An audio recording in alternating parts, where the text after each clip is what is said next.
നിങ്ങൾക്ക് മനസ്സിലായോ? ഇവിടുത്തെ കൺവെൻഷൻ എന്നൊക്കെ നടത്തി സുവിശേഷം പറയാതെ ആളുകളെ വെറുതെ സ്റ്റേജിൽ കയറ്റി കഷണ്ടി മുടി കിളിർപ്പിക്കുന്നു, പല്ലിൻ്റെ പോടടയ്ക്കുന്നു. യേശു ഇതാ നിന്റെ പല്ലിൻ്റെ പോടടയ്ക്കുകയാണെന്നൊക്കെ പറഞ്ഞ് വെറുതെ വട്ടത്തരം കാണിക്കുന്ന ഒത്തിരി താങ്കുവും താരവും ഇല്ലേ ഇവിടെയൊക്കെ ഉണ്ടോയെന്ന് എനിക്ക് അറിഞ്ഞൂടെ ഇവന്മാര്? ഒത്തിരി ഉണ്ട്.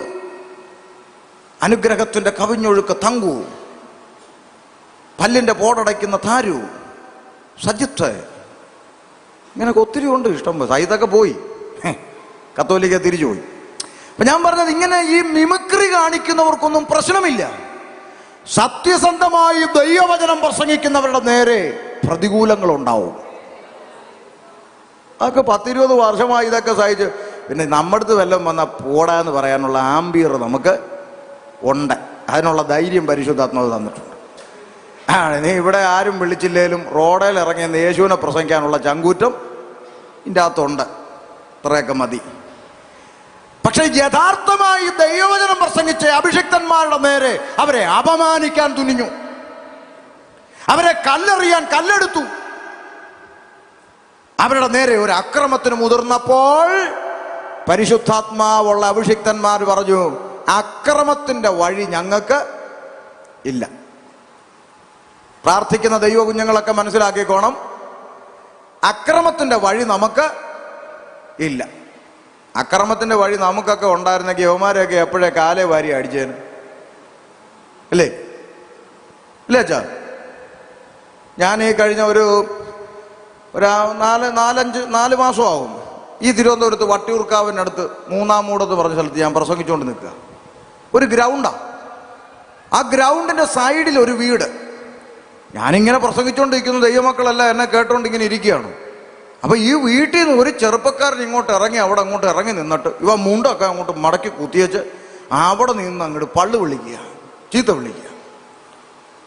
അപ്പൊ ഞാൻ ഈ ദൈവമക്കളെല്ലാം പേടിച്ചിട്ട് ഇടയ്ക്കിടയ്ക്ക് ഇവനെ അങ്ങോട്ട് നോക്കുക. ഞാൻ ഇവിടെ നിന്ന് പ്രസംഗിക്കുക, ഇവരെല്ലാം തിരിഞ്ഞ് അങ്ങോട്ട്. ഞാൻ പലവട്ടം പറഞ്ഞു പ്രസംഗം ഇവിടെയാണ്, നിങ്ങൾ ഇങ്ങോട്ട് നോക്ക് ഇങ്ങോട്ട് നോക്കെന്ന് പറഞ്ഞിട്ടും ഇവരെല്ലാം ഇടയ്ക്കിടയ്ക്ക് അങ്ങ് പേടിച്ചിട്ടു. അവസാനം ആ ശുശ്രൂഷയുടെ ആ ഒരു അന്തരീക്ഷം പോകുന്നെന്ന് കണ്ടപ്പം ഗതി കെട്ടിട്ട് ഞാൻ ഈ മൈക്കിൽ കൂടെ പറഞ്ഞു, ഇതിൻ്റെ അപ്പുറത്തെ മിമിക്രി കാണിച്ച് നടന്നതാണ് ഞങ്ങളൊക്കെ. നീ മര്യാദയ്ക്കിരുന്നില്ല, നിന്നെ അടിച്ച് റെഡിയാക്കാനുള്ള ആംബിയർ ഇല്ലാഞ്ഞിട്ടല്ല ഇവിടെ നിൽക്കുന്നത്, ഈ പുസ്തകം അനുവദിക്കാത്തതുകൊണ്ടാണ്, നീ മര്യാദയ്ക്കിരുന്നോണമെന്ന് പറഞ്ഞു. അപ്പോഴേ അകത്ത് കയറി പോയവൻ യോഗം തീരുന്നവരെ പുറത്ത് വന്നിട്ടില്ല. ചില സമയത്ത് അങ്ങനെയൊക്കെ ആവശ്യം. നമുക്കൊന്നും ചെയ്യാൻ പ്രമാണമില്ല കേട്ടോ, അങ്ങനൊന്നും ആരും ചിന്തിക്കരുത്. അക്രമത്തിന്റെ വഴി നമുക്കില്ല, അത് അവനോട് പറഞ്ഞതാ. ഈ വഴി ഞങ്ങൾക്കില്ലാത്തത് കൊണ്ടാ നീ വർത്താനം പറയുന്നതെന്നാ പറഞ്ഞേ. അപ്പൊ ഒരു അക്രമം ഭാവിച്ചപ്പോൾ അഭിഷിക്തന്മാരെന്ത് ചെയ്തു? വായിച്ചേ. അവർ അത് ഗ്രഹിച്ചു, അവരത് മനസ്സിലാക്കി. ലുസ്ത്ര, ദർബ എന്ന ലുക്കവോന്യ പട്ടണങ്ങളിലേക്കും ചുറ്റുമുള്ള ദേശത്തിലേക്ക് ഓടിപ്പോയി. മറ്റു അക്രമത്തിന് മുതിർന്നപ്പോൾ അടിക്കുന്ന വഴി ഞങ്ങൾക്കില്ലെന്ന് പറഞ്ഞ് അവര് മറ്റു പട്ടണങ്ങളിലേക്ക് മാറിപ്പോയി. അവിടെ ചെന്നിട്ട് അവരവിടെ ബിസ്ക്കറ്റ് കച്ചവടം നടത്തിയെന്നാണോ? പിന്നെന്താ? അവിടെ സുവിശേഷം അറിയിച്ചു പോന്നു. കണ്ടോ? അപ്പൊ പരിശുദ്ധാത്മാവ് അകത്തുള്ള അഭിഷിക്തന്മാരുടെ ലക്ഷണം ഏത് പട്ടണത്തിൽ കൊണ്ടിട്ടാലും അവർ സുവിശേഷം പറയും. ആമേൻ. ഉഴുത്തറയെന്ന് ഓടിച്ച് കളീക്കള വിട്ടാൽ കളീക്കവള സുവിശേഷം പറയും. കളീക്കവളെന്ന് ഓടിച്ച് പാറശാല വിട്ടാൽ പാറശാല പോയി സുവിശേഷം പറയും. പാറശാലയെന്ന് ഓടിച്ച് അമരവിള വിട്ടാൽ അമരവിള സുവിശേഷം പറയും. അമരവിളയെന്ന് ഓടിച്ച് നെയ്യാറ്റിങ്കര വിട്ടാൽ നെയ്യാറ്റിങ്കര സുവിശേഷം പറയും.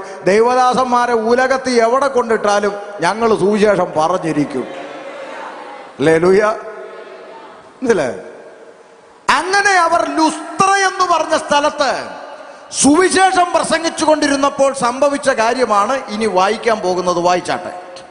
ലുസ്ത്രയിൽ അമ്മയുടെ ഗർഭം മുതൽ മുടന്തനായി ഒരിക്കലും നടന്നിട്ടില്ലാതെയും കാലിന് ശക്തിയില്ലാതെയും ഉള്ളൊരു പുരുഷൻ ഇരുന്നിരുന്നു. ഒരു ചെറുപ്പക്കാരൻ പ്രസംഗം കേട്ടോണ്ടിരിക്കുകയാണ്. അവന്റെ പ്രത്യേകത എന്താ?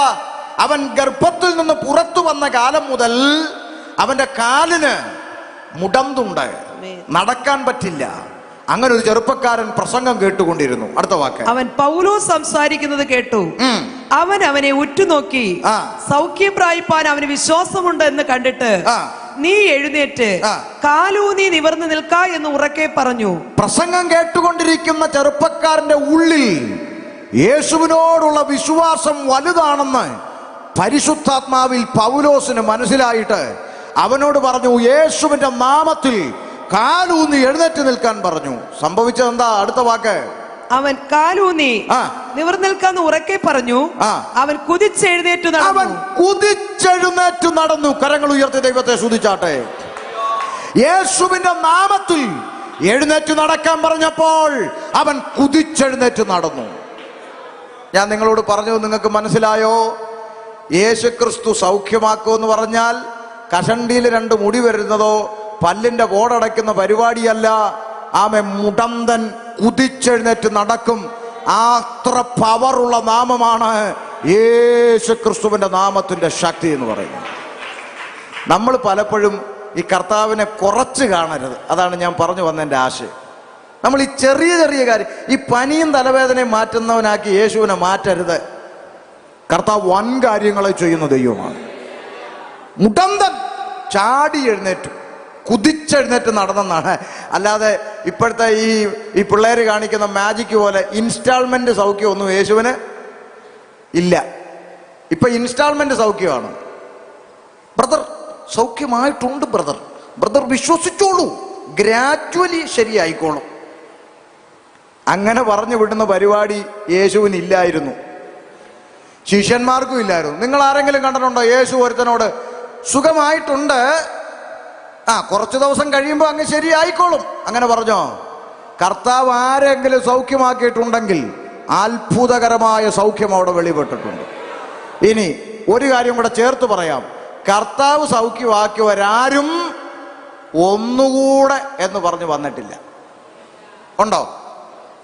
യേശു ഒരാളെ സൗഖ്യമാക്കി, അയാൾ പോയി, 2 ദിവസം കഴിഞ്ഞപ്പോൾ തിരിച്ചു വന്നു, ഇന്നലെ ചെയ്തേ അങ്ങോട്ട് ഒത്തില്ല, ശരിയായില്ല, ആ മുഴ ഇപ്പോഴും ചെറുതായിട്ട്, ഒന്നുകൂടെ വന്നിട്ടുണ്ടോ?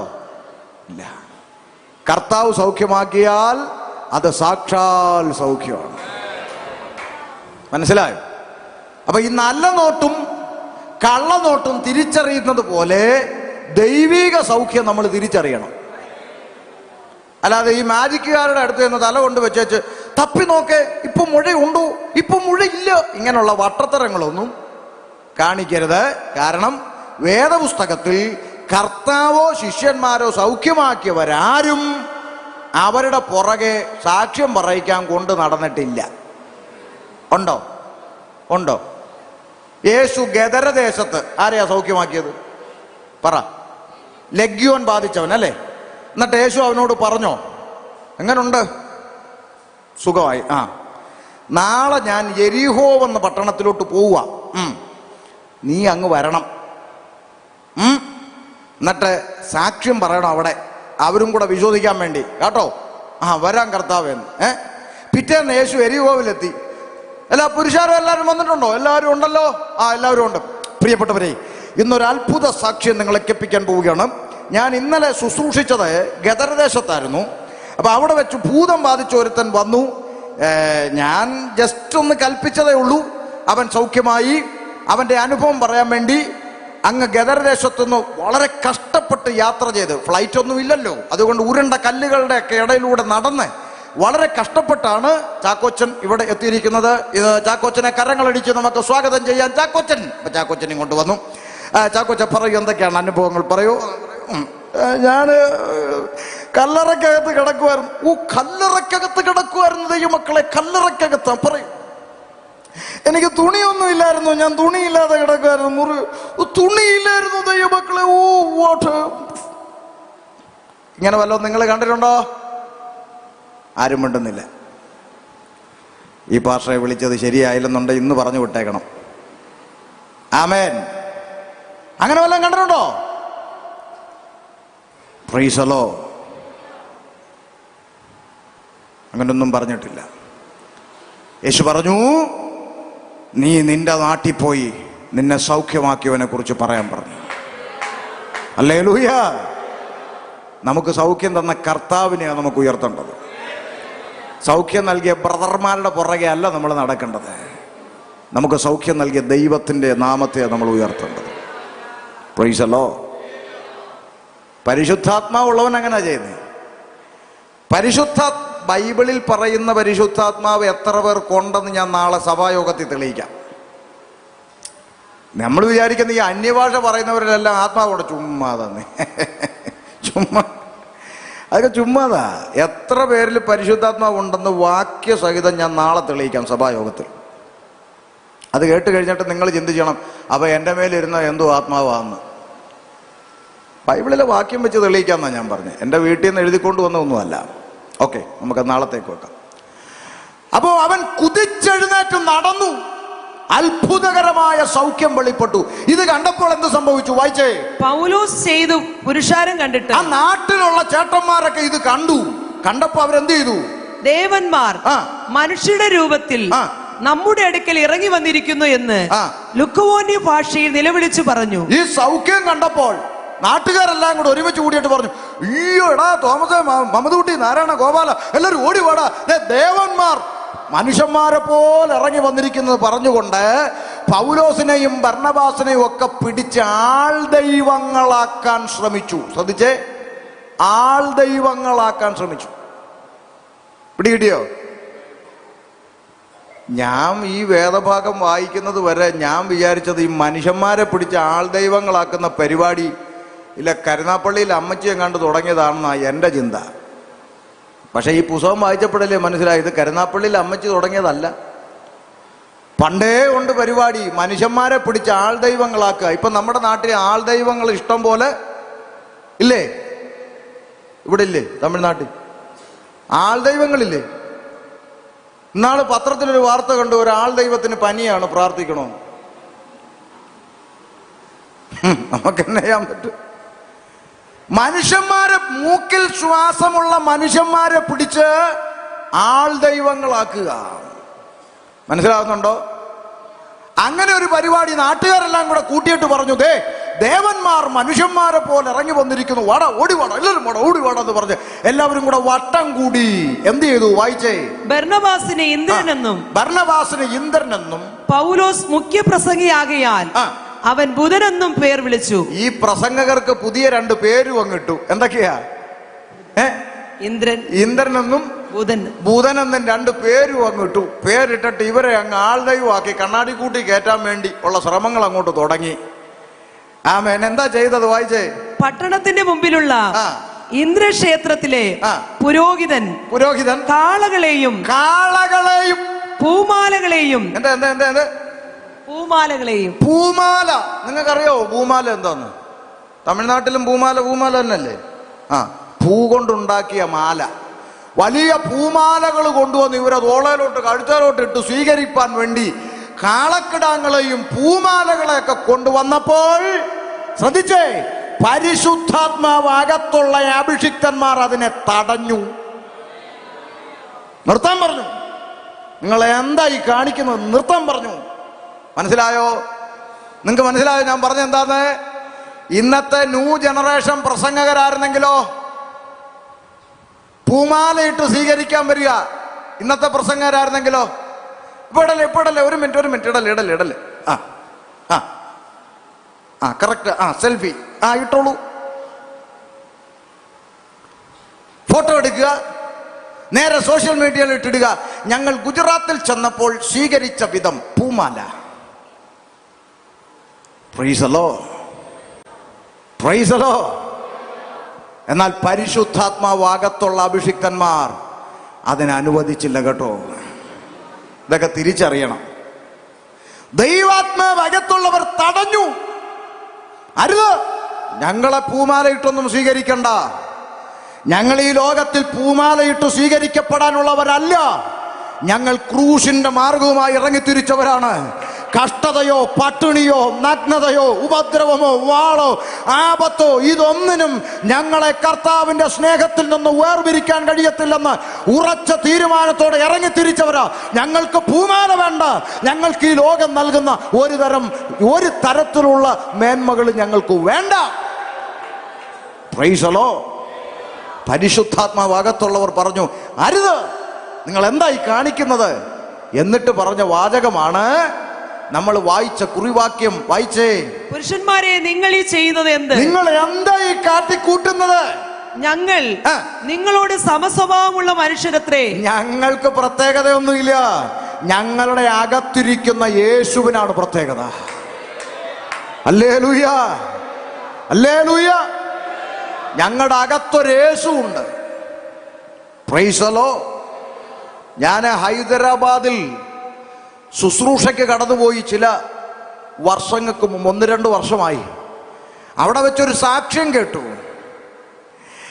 ഹൈദരാബാദിന്റെ ഉൾപ്രദേശങ്ങളിൽ ഒരു ദൈവദാസൻ പ്രാർത്ഥനയ്ക്കൊരു വീട് വാടകയ്ക്കെടുത്ത് പ്രാർത്ഥന തുടങ്ങി. ആ ഗ്രാമത്തിലുള്ള ആളുകളെല്ലാം ഈ പ്രാർത്ഥനയ്ക്കായി ഇദ്ദേഹത്തിന്റെ അടുക്കൽ വന്നുകൊണ്ടിരുന്നു. ആ ഗ്രാമത്തിലുള്ളവരെല്ലാം പ്രാർത്ഥനയ്ക്ക് കൂടുന്ന കണ്ടപ്പോൾ ആ നാട്ടിലെ സുവിശേഷം ഇഷ്ടപ്പെടാത്ത ചേട്ടന്മാർക്ക് ഭയങ്കര ദേഷ്യമായി. ഈ ചേട്ടന്മാരെല്ലാം കൂടെ പ്ലാൻ ചെയ്തിട്ട് പറഞ്ഞു, ഈ ഉപദേശിയെ, ഈ പാസ്റ്ററെ തല്ലണം. അവർ ഇരുമ്പ് വടിയും മരക്കഷ്ണങ്ങളുമൊക്കെയായി പാസ്റ്ററെ തല്ലാൻ 4 ദിവസം പാസ്റ്റർ ചർച്ചിൽ നിന്ന് വീട്ടിലേക്ക് പോകുന്ന വഴിയുടെ വഴിവക്കിലുള്ള മരത്തിൻ്റെ പിറകിൽ 4 ദിവസത്തോളം ഓരോ ദിവസവും ഇവർ കാത്തിരുന്നു. 5-ാമത്തെ ദിവസം ഈ കൂട്ടുകാരെ വിളിച്ചപ്പോൾ ആ കൂട്ടുകാരിൽ ഒരുത്തൻ ആക്സിഡൻ്റായി. അവൻ വരാൻ പറ്റിയില്ല ആർക്കും. എല്ലാവരും ആശുപത്രിയിൽ പോയി. ആക്സിഡൻ്റായ കൂട്ടുകാരൻ പിന്നീട് ദൈവത്തെ അറിഞ്ഞു. ആമേൻ. തല്ലാൻ വന്നതിൽ ഒരുത്തൻ ദൈവത്തെ അറിഞ്ഞു. അവൻ ഇതേ ആലയത്തിൽ പ്രാർത്ഥനയ്ക്ക് വന്നപ്പോൾ അവൻ സാക്ഷ്യം പറയുക, 4 ദിവസം ഞങ്ങൾ 5-6 പേര് പാസ്റ്റർ വരുന്ന വഴിയിൽ പാസ്റ്റർ മർദ്ദിക്കാൻ ഇരുമ്പ് വടിയും മരക്കഷ്ണങ്ങളുമൊക്കെയായി ഞങ്ങൾ മരത്തിന്റെ പുറകിൽ ഒളിച്ചു നിന്നു. പിന്നെ എന്നാ നിങ്ങൾ തല്ലാഞ്ഞേ? അനി പാസ്റ്റർ ഒറ്റയ്ക്ക് വരുന്നത് നോക്കിയല്ലേ ഞങ്ങൾ നിൽക്കുന്നേ. പാസ്റ്റർ ഒറ്റയ്ക്ക് വരുന്നത് നോക്കിയാ ഞങ്ങൾ നിൽക്കുന്നേ. പക്ഷെ ഞങ്ങൾക്ക് തല്ലാൻ പറ്റിയില്ല. എന്നാ 4 ദിവസവും പാസ്റ്റർ വന്നത് 3 പേരുടെ കൂടെയാണ്. ഹല്ലേലൂയ. ആ ദൈവദാസൻ അത് കേട്ട് കസേരന്ന് താഴെ വീണ് നെടുമ്പാട് വീണ് നിലവിളിച്ച് കരഞ്ഞ് ദൈവത്തെ സ്തുതിക്കാൻ തുടങ്ങി. കാരണം അദ്ദേഹം 4 പേരായല്ല പോയത്.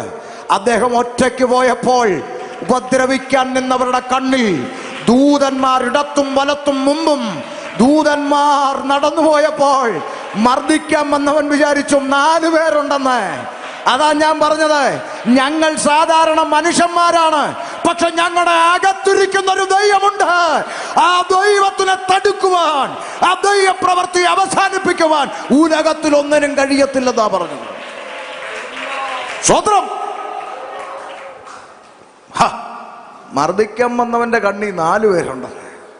സ്തോത്രം. ആ പാവപ്പെട്ട ഉപദേശി അപ്പച്ചൻ ഒരു കൈവീശി അടിക്കാൻ ത്രാണിയില്ലാത്ത പാവം മനുഷ്യൻ നെടുമ്പാട് വീണ് നിലവിളിച്ചു ദൈവത്തെ സ്തുതിച്ചു. ആമേൻ. പൗലോസ് പറഞ്ഞു, എന്നെ ശക്തനാക്കുന്നവൻ മുഖാന്തരം ഞാൻ സകലത്തിനും മതിയായവനാണ്. ഹല്ലേലൂയ. സ്തോത്രം. പൗലോസ് പറഞ്ഞു, നിങ്ങൾ ഈ ചെയ്യുന്നത് എന്താണ്? ഞങ്ങൾ നിങ്ങളെപ്പോലുള്ള മനുഷ്യന്മാരാണ്. നിങ്ങൾ ഈ വ്യർത്ഥ കാര്യങ്ങളെ വിട്ടിട്ട് ആകാശവും ഭൂമിയും സമുദ്രവും അവയിലുള്ള സകലത്തെയും ഉണ്ടാക്കിയ ജീവനുള്ളൊരു ദൈവമുണ്ട്. ജീവനുള്ളൊരു ദൈവമുണ്ട്. ആ ജീവനുള്ള ദൈവത്തിങ്കലേക്ക് തിരിയണം എന്നുള്ള സുവിശേഷം ഞങ്ങൾ നിങ്ങളോട് അറിയിക്കുന്നു. ഇന്ന് രാത്രി ഞാനും ഈ ദേശത്തോട് വിളംബരം ചെയ്യുന്നു. മനുഷ്യന്മാരെ, നിങ്ങൾ ഈ വ്യർത്ഥമായ കാര്യങ്ങളൊക്കെ വിട്ടിട്ട് ആകാശവും ഭൂമിയും സമുദ്രവും അവയിലുള്ള സകലത്തെയും ഉണ്ടാക്കിയ ജീവനുള്ളൊരു ദൈവമുണ്ട്. ഇന്ന് രാത്രി ജീവനുള്ള ദൈവത്തിങ്കലേക്ക് തിരിയണം. അതാണ് ഇന്ന് രാത്രിയിൽ ഷമീർ അബ്ദുൽ സലാം വിളിച്ചു പറയുന്ന സുവിശേഷം. കരങ്ങൾ ഉയർത്തി കർത്താവിനെ സ്തുതിച്ചാട്ടെ. ഹല്ലേലൂയ. ചോദിക്കാം, എന്താണ് പാസ്റ്ററെ, എന്താണ് ഉപദേശി? പാസ്റ്ററയ്യ, എന്താണ് ഞങ്ങൾ വിട്ടുകളയേണ്ടുന്ന കാര്യങ്ങൾ, എന്താണ് ഞങ്ങൾ വ്യർത്ഥമായി ചെയ്യുന്ന കാര്യങ്ങൾ, അതൊന്ന് പറഞ്ഞു തരാമോ? പൗലോസേ, ഒന്ന് പറഞ്ഞു കൊടുക്കാമോ? എന്താണ് മനുഷ്യൻ വ്യർത്ഥമായി ചെയ്യുന്ന കാര്യങ്ങളെന്ന്? റോമാലേഖനം 1-ാം അധ്യായം 21, 22, 23 വാക്യങ്ങളിൽ അവർ ദൈവത്തെ അറിഞ്ഞിട്ടും അവനെ ദൈവമെന്ന് ഓർത്തു മഹത്വീകരിക്കുകയോ നന്ദി കാണിക്കുകയോ ചെയ്യാതെ തങ്ങളുടെ നിരൂപണങ്ങളിൽ വ്യർത്ഥരായി തീർന്നു. കണ്ടോ, വ്യർത്ഥരായി തീർന്നു, വ്യർത്ഥമായത് ചെയ്യുന്നു. എന്താ വ്യർത്ഥമായത്?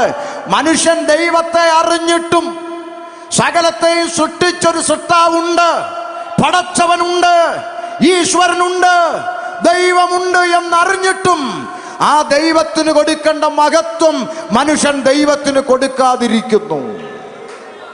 മനസ്സിലായോ? സകലതും സൃഷ്ടിച്ചൊരു ദൈവമുണ്ട്. ഒരുപക്ഷെ പുറത്തുള്ള ആളുകൾ ഈ ശബ്ദം കേൾക്കുമ്പോൾ ദൈവമുണ്ടെന്ന് വിളിച്ചു പറയുന്ന ദൈവദാസന്മാരെ കാണുമ്പോൾ അവർ പറയും ദൈവമൊന്നും ഇല്ല, ഇതൊക്കെ ചുമ്മാ പറയുന്നതാണെന്ന് പറയുന്നവരുണ്ട്.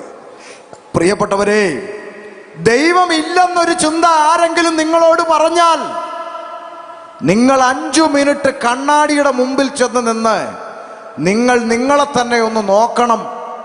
അത് കഴിയുമ്പോൾ നിങ്ങൾ പറയും ദൈവമുണ്ട്. അല്ലേ? സങ്കീർത്തനക്കാരൻ പറയുകയാണ്, ദൈവമേ, ഭയങ്കരവും അതിശയകരവുമായി നീ എന്നെ സൃഷ്ടിച്ചിരിക്കയാൽ ഞാൻ നിനക്ക് സ്തോത്രം ചെയ്യുന്നു. മനുഷ്യന്റെ സൃഷ്ടിപ്പിന്റെ അകത്തുണ്ട് ദൈവത്തിന്റെ കരം. ഇല്ലേ സഹോദരിമാരെ? ഇല്ലേ? കണ്ണാടിയുടെ മുമ്പിൽ ചെന്ന് നോക്കണമെന്ന് ഞാൻ പറഞ്ഞു. കണ്ണാടിയുടെ മുമ്പിൽ ചെന്ന് നോക്കിയാൽ എന്തറിയാം? ദൈവം ഉണ്ടെന്നറിയാം. എങ്ങനെ അറിയാം? തലയിലിരിക്കുന്ന ഈ കറുത്ത സാധനം എന്താ പേര്? മുടി. താടിയായി വളർന്നിറങ്ങുന്ന എന്താണ്? മുടി. മീശയായി വളർന്നു വരുന്ന എന്താ? മുടി. പുരികമായി വരുന്ന എന്താ? മുടി. കണ്ണിന്റെ പീലിയോ? കണ്ണിന്റെ പീലി, മുടി. ഇതെല്ലാം മുടിയല്ലേ? എന്നാൽ തമ്പുരാൻ സൃഷ്ടിച്ചപ്പോൾ വെച്ച വ്യവസ്ഥ, തലമുടിയോടും താടിയോടും ഒക്കെ വളർന്നിറങ്ങിക്കോളാൻ പറഞ്ഞു. കൺപീലിയോട് പറഞ്ഞു പരിധി വിട്ട് വളരരുത്. ആര് വെച്ച നിയമം? നിങ്ങളൊന്ന് ആലോചിച്ച് നോക്കെ. ജനിച്ച കാലം മുതൽ തലമുടി വളരുന്ന പോലെ, താടി വളരുന്ന പോലെ, മീശ വളരുന്ന പോലെ കൺപീലിയും വളർന്നെങ്കിലോ? ഒരു കൈ കൊണ്ട് ഇങ്ങനെ ചുരുട്ടി പിടിച്ചു വെച്ച് ആരാടി അവിടെ പ്രസംഗിക്കുന്നത്? ഷട്ടർ പൊക്കി വെക്കുന്ന പോലെ. യോ, എന്തൊരു ഗതികേട്! ഒരു കൈ അതിനു വേണ്ടി തന്നെ എപ്പോഴും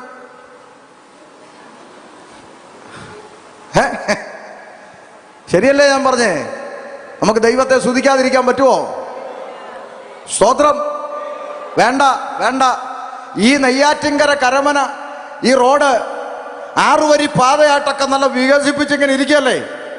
നെയ്യാറ്റിൻകരയിൽ നിന്ന് കരമനയിലോട്ട് പോകുന്ന വഴി എന്ത് വീതിയായിട്ടൊക്കെ ചെയ്തിട്ടിരിക്കുക അല്ലേ? എന്നിട്ടും എത്ര വണ്ടിയാണ് ഡെയിലി തമ്മിൽ ഇടിച്ച സൈഡിൽ കിടക്കുന്നത് അല്ലേ? അല്ലേ? കണ്ണുകൾ ഉയർത്തി ആകാശമണ്ഡലത്തിലേക്ക് നോക്കിയേ, സൗരയൂഥങ്ങളിലേക്ക് നോക്കിയേ. ഭ്രമണപഥങ്ങളിൽ സഞ്ചരിക്കുന്ന ഒറ്റ ഗ്രഹത്തിന് ഡ്രൈവർ ഉണ്ടോ? ഉണ്ടോ? ഡെയിലി 2 വെച്ച് ഇടിച്ചുകൊണ്ടിരിക്കുകയാണോ? ആണോ? ഈ ഭ്രമണപഥങ്ങളിൽ സഞ്ചരിക്കുന്ന ഗ്രഹങ്ങളെല്ലാം കൃത്യമായി ഒന്നിനോട് ഡെയിലി 2 ഡെയിലി ആക്സിഡന്റ് ഉണ്ടോ? ഡ്രൈവർ ഉണ്ടായിട്ടാണോ? ഡ്രൈവർ ഉറങ്ങിപ്പോയി, അങ്ങനെ വാർത്തയുണ്ടോ? അതിനെയൊക്കെ നിയന്ത്രിക്കുന്ന ഒരു സർവശക്തൻ ദൈവമില്ലേ? സർവശക്തനായ ഒരു ദൈവമുണ്ടെന്ന് അറിഞ്ഞിട്ടും, മനുഷ്യനെ നിർമ്മിച്ച സകലത്തെയും ഉണ്ടാക്കിയ ഒരു ദൈവമുണ്ടെന്ന് മനുഷ്യൻ അറിഞ്ഞിട്ടും അവർ ദൈവത്തിന് മഹത്വം കൊടുക്കാതെ തങ്ങളുടെ നിരൂപണങ്ങളിൽ വ്യർത്ഥമായി തീർന്നുവെന്ന്. എന്താണ് അവർ വ്യർത്ഥമായി ചെയ്തതെന്ന് അറിയണ്ടേ? അറിയണം. വായിക്കേ. അവരുടെ വിവേകമില്ലാത്ത ഹൃദയം ഇരുണ്ടുപോയി, ജ്ഞാനികൾ എന്ന് പറഞ്ഞുകൊണ്ട് അവർ മൂഢരായി പോയി. ഇപ്പൊ മനുഷ്യന്റെ അകത്തൊരു ചിന്ത കയറി. എന്താ? ജ്ഞാനികൾ എന്ന് പറഞ്ഞുകൊണ്ട് അവർ മൂഢരായി പോയി. എന്താ വാക്കിന്റെ അർത്ഥം? എനിക്കെല്ലാം അറിയാം, എന്നെ ആരും പഠിപ്പിക്കണ്ട.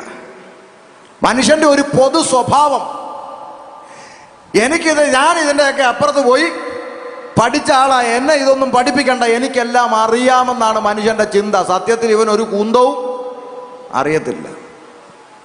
മനസ്സിലാകുന്നുണ്ടോ? അതിന് ഞാൻ നിങ്ങൾക്കൊരു ചെറിയ ഉദാഹരണം പറയാം. നിങ്ങളുടെ ഈ നാട്ടിൽ ഒരാൾക്ക് ക്യാൻസർ വന്നെന്നിരിക്കട്ടെ, ഉദാഹരണം ക്യാൻസർ. നിങ്ങൾ പള്ളിയിൽ പ്രാർത്ഥിക്കുന്ന ഒരു അമ്മച്ചി എന്നിട്ട് പറയാ, ചാക്കോച്ച ക്യാൻസർ ആണെന്നൊക്കെ കേട്ടല്ലോ, അറിയാൻ ഇച്ചിരി താമസിച്ചു പോയി അമ്മാമ്മേ. ചാക്കോച്ച ഞാനൊരു കാര്യം പറയട്ടെ. എന്നാ അമ്മാമ്മേ? അപ്പുറത്തൊരു ചർച്ച ഉള്ളതറിയാവോ? ഏത്? ഇല്ല, പ്രാർത്ഥനയൊക്കെ നടക്കുന്ന ചർച്ച്. ഇല്ല, വെന്തിക്കോസുകാരുടെ ചർച്ച്. അവിടെ 21 ദിവസത്തെ ഉപവാസ പ്രാർത്ഥന നടക്കുക. വലിയ ദൈവപ്രവൃത്തിയൊക്കെയാ വെളിപ്പെടുന്നത്. ചാക്കോച്ചൻ ഒന്ന് അങ്ങോട്ട് പോന്നോ, ക്യാൻസറൊക്കെ ദൈവം സൗഖ്യമാക്കിയാലോ. ഉടനെ ചാക്കോച്ചൻ പറയുന്ന ഡയലോഗ് എവിടെ? പെന്തിക്കോസുകാരുടെ അടുക്കെ. ഞാൻ എൻ്റെ കുടുംബം ഏതാണെന്നറിയാമോ? ഞങ്ങളുടെ കുടുംബകഥ ഏതാണെന്നറിയാമോ? 5 അച്ഛന്മാരുള്ള കുടുംബമായത്, 2 കന്യാസ്ത്രീയും. ഞങ്ങൾ പെന്തിക്കോസുകാരുടെ അടുക്കെ പോകാനും. അതിനേക്കാൾ നല്ലത് ക്യാൻസർ വന്ന് ചാകുന്ന, നീ പോകാൻ പറഞ്ഞു. മനുഷ്യന്റെ സ്വഭാവമാണ് ഞാൻ പറയുന്നത്. പെന്തിക്കോസ് അമ്മാമ്മ ഇങ്ങ് പോരുന്നു. അപ്പൊ വേറൊരാൾ ചെന്നിട്ട് ചാക്കോച്ചനോട് പറഞ്ഞു, ചാക്കോച്ച, വയനാട്ടിൽ കേളു വൈദ്യൻ എന്ന് പറഞ്ഞ ഒരു വൈദ്യനുണ്ട്, എല്ലാ രോഗവും മാറ്റുമെന്നാ കേൾക്കുന്നേ, പോയാലോ? ഉടനെ ചാക്കോച്ചൻ, എടുക്കടാ വണ്ടി, വിടടാ വയനാട്. വിട്ടു, നേരെ വയനാട്. കേളു വൈദ്യൻ നോക്കിയിട്ട് പറഞ്ഞു, ചാക്കോച്ച, ഇത് എൻ്റെ കയ്യിൽ ഒതുങ്ങുന്ന കേസല്ല, ഒരു കാര്യം ചെയ്യും, കർണാടകയിൽ ഒരു കക്ഷിയുണ്ട്, അങ്ങോട്ട് വിട്ടോളാൻ പറഞ്ഞു. വിടടാ വണ്ടി, വയനാട്ടിൽ നിന്ന് നേരെ മൈസൂർ വഴി കർണാടകയ്ക്ക് വിടാൻ പറഞ്ഞു. കർണാടക വിട്ടു. കർണാടകയിൽ ചെന്നപ്പോൾ അവിടുത്തെ ഡോക്ടർ നോക്കി വെച്ച് പറഞ്ഞു, ഇത് ഇച്ചിരി കൂടിപ്പോയി, എൻ്റെ കയ്യിൽ നിൽക്കത്തില്ല, ഒരു കാര്യം ചെയ്, സാറ് നേരെ ഡൽഹിക്ക് വിട്ടോ, അവിടെ കേന്ദ്രമന്ത്രിമാർക്ക് വേണ്ടി ചികിത്സിക്കുന്ന ഒരു പ്രത്യേക വിങ് ഇപ്പോൾ ഉണ്ട്, അങ്ങോട്ട് വിട്ടോളാൻ പറഞ്ഞു. എന്നാ വണ്ടി ഒതുക്കടാ, അടുത്ത ഫ്ലൈറ്റ് എടുക്കടാ. ബാംഗ്ലൂർ ഫ്ലൈറ്റ് എടുത്ത് നേരെ ഡൽഹിക്ക് പോയി. ഡൽഹി ചെന്നപ്പോൾ അവർ നോക്കിയിട്ട് പറഞ്ഞു, അയ്യോ ഇത് ഇച്ചിരി കൂടിപ്പോയി, ഒരു കാര്യം ചെയ്യും, വേഗം മലേഷ്യക്ക് വിട്ടോളാൻ. നേരെ അടുത്ത ഫ്ലൈറ്റ് എടുത്ത് മലേഷ്യക്ക് പോയി. മലേഷ്യ ചെന്നപ്പോൾ അവിടുത്തെ ഡോക്ടർ നോക്കി വെച്ച് പറഞ്ഞു, ഇനി നിങ്ങൾ ലോകത്തിൽ എവിടെ കൊണ്ടുപോയാലും ഇതിന് ചികിത്സയില്ല, ദൈവത്തോട്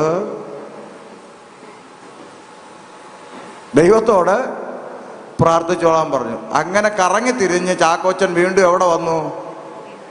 കുഴിത്തുറയിൽ വന്നു. അപ്പൊ ഇല്ല, അമ്മച്ചി അവിടെ ചെന്നിട്ട് പറഞ്ഞു, ചാക്കോച്ച, ആ ചർച്ചിൽ ഇനി 3 ദിവസവും കൂടെ ഉള്ളൂ പ്രാർത്ഥന, ഒന്ന് അങ്ങോട്ട് പോയാലോ?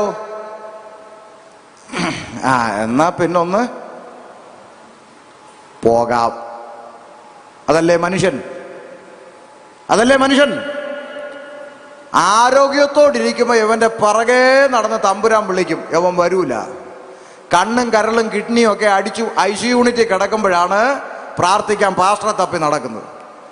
എടാ മനുഷ്യന്മാരെ, ആരോഗ്യത്തോടിരിക്കുമ്പോൾ ദൈവം പറയുന്നത് കേക്ക്. ആരോഗ്യത്തോടിരിക്കുമ്പോൾ ദൈവം നിന്റെ പിറകെ നടന്ന് വിളിക്കുക, നീ ജീവനുള്ള ദൈവത്തിങ്കലേക്ക് വാ. കണ്ണും കരളും കിഡ്നിയും ഒക്കെ അടിച്ചു പോയിട്ട് ഉപദേശം തപ്പി നടക്കാതെ ആരോഗ്യത്തോടിരിക്കുമ്പോൾ തമ്പുരാൻ നിന്റെ പിറകെ നടന്ന് വിളിക്കുക, നീ ജീവനുള്ള ദൈവത്തിങ്കലേക്ക് തിരിഞ്ഞു വാ, ജീവനുള്ള ദൈവത്തിങ്കലേക്ക് തിരിഞ്ഞു വാ. ജീവിക്കുന്നൊരു ദൈവമുണ്ട്. ഹല്ലേലൂയ. അതുകൊണ്ടാ പറഞ്ഞത്, ജ്ഞാനികളെന്ന് പറഞ്ഞുകൊണ്ട് മനുഷ്യൻ മൂഢരായിപ്പോയി. എല്ലാം അറിയാമെന്ന ചിന്ത, പക്ഷെ ഒന്നും അറിയത്തില്ല. എന്നിട്ട് അവരെന്താ ചെയ്തത്? അടുത്ത വാക്കൊന്ന് വായിച്ചേ. അക്ഷയനായ ദൈവത്തിന്റെ തേജസ്സിനെ അവർ ക്ഷയമുള്ള മനുഷ്യൻ, പക്ഷി, നാൽക്കാലി, ഇഴജാതി എന്നിവയുടെ രൂപസാദൃശ്യമായി മാറ്റിക്കളഞ്ഞു. ശ്രദ്ധിച്ചേ, സർവശക്തനായ സകലത്തെയും സൃഷ്ടിച്ച മഹാദൈവത്തിന് കൊടുക്കേണ്ട മഹത്വം മനുഷ്യന്മാരാർക്ക് കൊടുക്കാൻ തുടങ്ങി? സ്രഷ്ടാവിനെ മറന്നിട്ട് സൃഷ്ടിയെ ദൈവം എന്ന് വിളിച്ചു.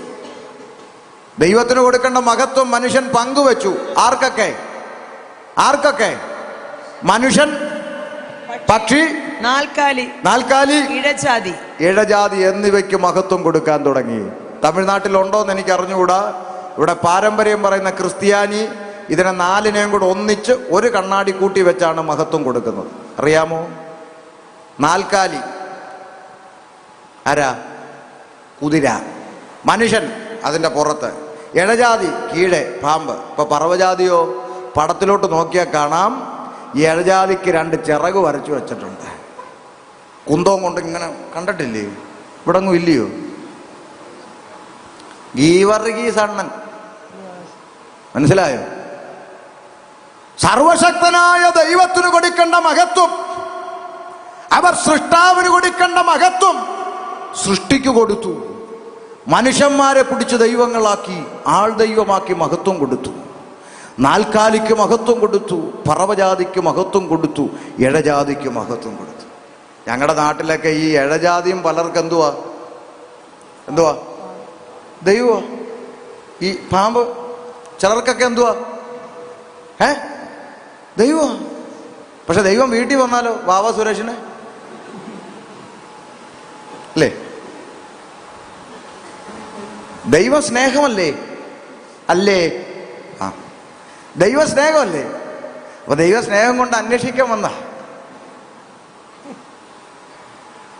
എല്ലാ വർഷവും എൻ്റെ അടുത്ത് വരുന്ന രമണി ഇപ്രാവശ്യം വന്നില്ലല്ലോ, രമണിക്ക് എന്ത് പറ്റിയെന്ന് അന്വേഷിക്കാൻ വേണ്ടി സ്നേഹത്തോടെ വീട്ടിൽ വന്നതാ. അപ്പൊ രമണി താണ്ട കാറിൽ കൂവി വാവാ സുരേഷിനെ വിളിച്ചു.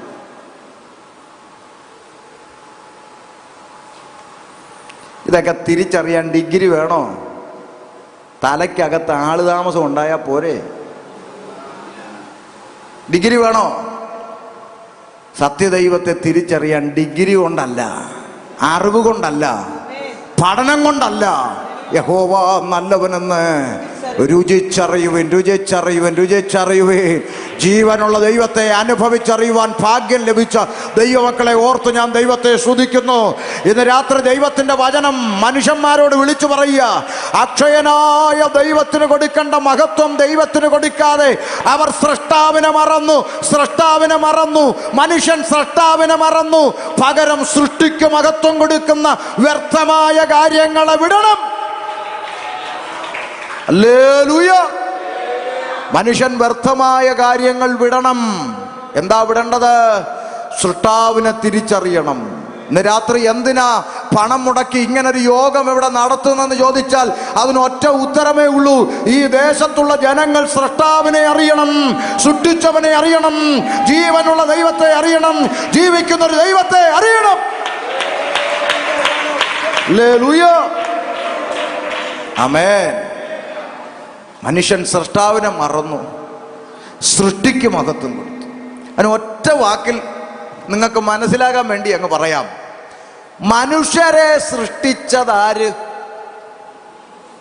പോരാ, ഉത്തരം പോരാ. ഒന്നുകൂടെ ചോദിക്കാം. മനുഷ്യരെ സൃഷ്ടിച്ചതാര്? ഉറക്ക ഒന്നുകൂടെ. മനുഷ്യനെ സൃഷ്ടിച്ചതാര്? ദൈവം. ഇനി ഒരു ചോദ്യം കൂടെ ചോദിക്കും, അതിൻ്റെ കൂടെ ഉത്തരം പറയണം. ഇതേപോലെ ഉറക്കെ പറയണം. മനുഷ്യരെ സൃഷ്ടിച്ചതാര്? ദൈവം. ഇന്ന് ദൈവത്തെ സൃഷ്ടിക്കുന്നതാര്? മനസ്സിലായില്ലേ? ഇന്ന് ദൈവത്തെ സൃഷ്ടിക്കുന്ന ആരാ? മനുഷ്യൻ. എങ്ങനെ വേണോ അവൻ ഉണ്ടാക്കി തരും. ബ്ലാക്ക് ആൻഡ് വൈറ്റ് വേണോ, കളർ വേണോ, ലിപ്സ്റ്റിക് ഇട്ട വേണോ, ഇടാത്ത വേണോ, ഇരിക്കുന്ന വേണോ, നടക്കുന്ന വേണോ, കിടക്കുന്ന വേണോ, ആരുണ്ടാക്കി തരും? മേപ്പോട്ട് വലിക്കുന്ന ശ്വാസം കീപ്പോട്ട് വിടാൻ പറ്റാതെ പോയാൽ വാഴപ്പിണ്ടി പോലെ കിടക്കുന്ന ഇവനാണ് ആരെ സൃഷ്ടിക്കുന്നത്? ഹല്ലേലൂയ. ഇവിടുത്തെ മന്ത്രിയായാലും MLA ആയാലും MP ആയാലും പണമുള്ളവനായാലും അംബാനി ആയാലും ഒരു രോഗം വന്ന ആശുപത്രി കൊണ്ടു ചെന്നാൽ അവനെ ചികിത്സിക്കുന്ന MBBS ഡിഗ്രി പഠിച്ച ഡോക്ടർമാര് അവരെ കൊണ്ടാവുന്നത് മുഴുവൻ ചെയ്തിട്ട് ഒരു വാക്ക് പറയും, ഞങ്ങളെ കൊണ്ട് ഒക്കുന്നത് ഞങ്ങൾ ചെയ്തു, ഇനി നിങ്ങൾ ദൈവത്തോട് പ്രാർത്ഥിക്കാൻ പറയും. സകലമാന ഡിഗ്രിക്കും മേലെയാണ് ദൈവം, സകലവിധമാകുന്ന ഡിഗ്രിക്കും മേലെയാണ് ദൈവം, സകലവിധമാകുന്ന പണച്ചാക്കുകൾക്കും മേലെയാണ് ജീവിക്കുന്ന ദൈവം. അതുകൊണ്ട് ഇന്ന് രാത്രിയിൽ ദേശമേ ജീവനുള്ള ദൈവത്തെ അറിയണം, സൃഷ്ടാവിനെ അറിയണം. ഹല്ലേലൂയ. മനുഷ്യർ സൃഷ്ടാവിനെ അറിയണം, മനുഷ്യൻ സൃഷ്ടാവിനെ അറിയണം. സൃഷ്ടാവിനെ മറന്നുകൊണ്ട് സൃഷ്ടിക്ക് മഹത്വം കൊടുക്കുന്ന മൂഢത്വം വിട്ടിട്ട് ഇന്ന് രാത്രി ജീവനുള്ള ദൈവത്തിങ്കലേക്ക് തിരിയണം. അതാകുന്നു ഞങ്ങൾ ദേശത്തോട് വിളംബരം ചെയ്യുന്ന സുവിശേഷം. മനസ്സിലായോ? അപ്പൊ മനുഷ്യൻ സൃഷ്ടാവിനെ മറന്നു, സൃഷ്ടിക്ക് മഹത്വം കൊടുത്തു, ജീവനുള്ള ദൈവത്തെ മറന്നു. മനുഷ്യൻ ദൈവത്തെ നിർമ്മിക്കുന്ന അവസ്ഥയിലേക്ക് എത്തി, അല്ലേ? നോക്കണം, എന്ത് കഷ്ടമാണെന്ന് നോക്കി. ഈ പീറ മനുഷ്യൻ, ഈ മനുഷ്യനാണ് പനി പിടിച്ച് വയ്യാണ്ടായാൽ ഒരു ചെറിയ വൈറസ്, കോവിഡ്, ഒരു സോപ്പ് കുമിളയ്ക്കകത്ത് ചത്തുപോകുന്ന സാധനം ഒന്ന് അകത്തോട്ട് കയറിയാൽ ചത്തുപോകുന്ന ഈ പീറ മനുഷ്യനാണ് സർവശക്തനായ ഈശ്വരനെ, സർവശക്തനായ പടച്ചവനെ, സൃഷ്ടാവിനെ അവൻ ഉണ്ടാക്കാൻ ശ്രമിക്കുന്നത്. എന്തൊരു പരാജയമാണ്, എന്തൊരു വിഡ്ഢിത്തരമാണ്. ഇന്ന് രാത്രി ജീവനുള്ള ദൈവത്തിങ്കലേക്ക് തിരിയണം. മനുഷ്യൻ ഈ വ്യർത്ഥമായ കാര്യങ്ങളെല്ലാം അവസാനിപ്പിക്കണം. സൃഷ്ടാവിനെ മറന്നിട്ട് സൃഷ്ടിയുടെ പുറകെ പോകുന്ന മൂഢത്വം വിട്ടുകളഞ്ഞ്, വ്യർത്ഥമായ കാര്യങ്ങളെ വിട്ടുകളഞ്ഞിട്ട് ആകാശവും ഭൂമിയും സമുദ്രവും അവയിലുള്ള സകലത്തെയും ഉണ്ടാക്കിയ ജീവനുള്ള ദൈവത്തിങ്കലേക്ക് മനുഷ്യൻ തിരിയണം എന്നുള്ള സുവിശേഷം ഈ പ്രപഞ്ചത്തെ നിർമ്മിച്ച സർവശക്തനായ ദൈവം ദേശത്തോട് വിളംബരം ചെയ്യുകയാണ്. ദേശവാസിയേ, നീ ജീവനുള്ള ദൈവത്തിങ്കലേക്ക് തിരിയണം. ജാതി മത വർണ്ണ വർഗ വ്യത്യാസമില്ലാതെ ഷമീറും സിയാദും നസീറും നാരായണനും ഗോപാലനും മമ്മദ് കുട്ടിയും ജോസഫ് കുട്ടിയും പേര് മാറാതെ സർട്ടിഫിക്കറ്റ് മാറാതെ ഒന്നിച്ചിരുന്ന് സൃഷ്ടാവിനെ ആരാധിക്കുന്ന ഒരേ ഒരു സ്ഥലമേ ഉലകത്തിലുള്ളൂ. അതാണ് ഈ കാണുന്ന ദൈവസഭ. ഈ ദൈവസഭയ്ക്കകത്ത് ജാതിയില്ല, മതമില്ല, വർഗമില്ല, കളറില്ല, കൊടിയില്ല, രാഷ്ട്രീയമില്ല. അതിൻ്റെ അപ്പുറത്ത് സൃഷ്ടാവിനെ, സൃഷ്ടിയായ മനുഷ്യൻ ഒന്നിച്ചിരുന്ന് സൃഷ്ടാവിനെ ആരാധിക്കുന്ന സ്ഥലമാണ് ദൈവസഭ. ഹല്ലേലൂയ. അതുകൊണ്ട് നിങ്ങൾ ജീവനുള്ള ദൈവത്തിങ്കിലേക്ക് തിരിയണം. അടുത്ത ചിന്ത, പാസ്റ്റർ പറഞ്ഞ ഈ കാര്യങ്ങളൊക്കെ ശരിയാണ്. പക്ഷേ ഇതെന്തുകൊണ്ടാണ് ഇവിടുത്തെ ഡിഗ്രിയുള്ള മനുഷ്യർക്ക് പോലും ഇത് മനസ്സിലാകാത്ത? എന്താണ്? നമ്മുടെ നാട്ടിൽ ഡിഗ്രിയുള്ള മണ്ടന്മാരില്ലേ? എക്സിക്യൂട്ടീവ് മണ്ടൻ. ഡിഗ്രിയുള്ള മണ്ടന്മാരില്ലെന്ന് ചോദിച്ചപ്പോൾ നിങ്ങൾ മിണ്ടുന്നില്ല, ഇല്ലേ? ഞാൻ പറയാം ഒരു മണ്ടൻ്റെ കാര്യം. ഞാനൊരിക്കൽ തിരുവനന്തപുരം മെഡിക്കൽ കോളേജിൻ്റെ അവിടെ, ആ ബസ് സ്റ്റോപ്പിൻ്റെ അവിടെ ഇങ്ങനെ നിൽക്കുക. അപ്പോൾ ഒരു ചെറുപ്പക്കാരൻ ആ ഫുട്പാത്തിൽ വന്ന് ഒരു ഷീറ്റ് എടുത്ത് ഇങ്ങനെ വിരിച്ചു ഫുട്പാത്തിൽ. അപ്പോൾ ഞാനിങ്ങനെ നോക്കി. അപ്പോൾ ഇവനൊരു ചെറിയ ബോക്സ് ഇതുപോലത്തെ, ഇത്രയൊന്നുമില്ല, ഇതിൻ്റെ ഒരു കുഞ്ഞു ബോക്സ്, ഇത്രയുള്ള ഒരു ബോക്സ് എടുത്ത് അവിടെ വെച്ചു. ഒരു മൈക്ക് എടുത്ത് കയ്യെ പിടിച്ചു. അപ്പം എൻ്റെ മനസ്സിൽ ചിന്തിച്ചു, പരസ്യയോഗമായിരിക്കും. അപ്പോൾ എൻ്റെ മനസ്സിൽ സന്തോഷം. എന്നാൽ മൈക്ക് മേടിച്ച് 2 വാക്ക് സംസാരിക്കാമെന്ന് വിചാരിച്ച് ഞാനും ഇങ്ങനെ തൂണിൻ്റെ പിറകി ഇങ്ങനെ മാറി നിന്നു. ഇവനെല്ലാം സെറ്റ് ചെയ്യട്ടെന്ന് വിചാരിച്ചു. എന്നിങ്ങനെ നോക്കി നിൽക്കുമ്പോൾ ഇവൻ എന്ത് ചെയ്തു? ചെറിയ 4 പാത്രം, ഇത്രയുള്ള 4 ബൗൾ പാത്രം എടുത്ത് അവിടെ അങ്ങ് നിരത്തി വെച്ചു. എന്നിട്ട് ഈ ബാഗിൻ്റെ അകത്തുനിന്ന് കുറച്ച് മോതിരങ്ങൾ എടുത്ത് ഇതിൻ്റെ അകത്തോട്ട് ഇട്ടു. എന്നിട്ട് ഈ മൈക്ക് എടുത്ത് അങ്ങോട്ട് വെച്ചിട്ട് അവൻ വിളിച്ച് പറയുകയാണ്, ശങ്കിച്ചിരിക്കേണ്ട, മടിച്ചിരിക്കേണ്ട സുഹൃത്തുക്കളെ, കടന്നു വരുന്നു. അപകടമനർത്ഥം, ബാധം, ഭൂതം, പ്രേതം എല്ലാം മാറിപ്പോകുന്ന പഞ്ചലോകം മോതിരം 10 രൂപ. മനസ്സിലായില്ല? ശങ്കിച്ച് നിൽക്കേണ്ട, മടിച്ച് നിൽക്കേണ്ട സുഹൃത്തുക്കളെ, കടന്നു വരുവിൻ. അപകടം, അനർത്ഥം, ബാധം, ഭൂതം, പ്രേതം എല്ലാം മാറിപ്പോകുന്ന പഞ്ചലോക മോതിരം 10 രൂപ. ഇപ്പം മനസ്സിലായി? അപ്പോഴാണ് ഞാനിത് കണ്ടോണ്ടിരുന്നിട്ട് അയ്യേ ഇതായിരുന്നു പരിപാടി അങ്ങനെ വിചാരിച്ചു. എന്തേലും ആട്ടെ. ഞാൻ ഇച്ചിരി നേരം നോക്കിക്കൊണ്ട് നിൽക്കുമ്പോൾ നല്ല പാൻറ്റും കോട്ടും സൂട്ടും ഒക്കെ ഇട്ട് ഒരു എക്സിക്യൂട്ടീവ് മണ്ടൻ, അവനാണ് എക്സിക്യൂട്ടീവ് മണ്ടൻ. ഇവൻ വരികയാണ്. ഇപ്പൊ വന്നിട്ട് ചോദിച്ചു, എന്താ വില? പിന്നെ അവൻ പറഞ്ഞു, 10 രൂപ സാർ, 10 രൂപ.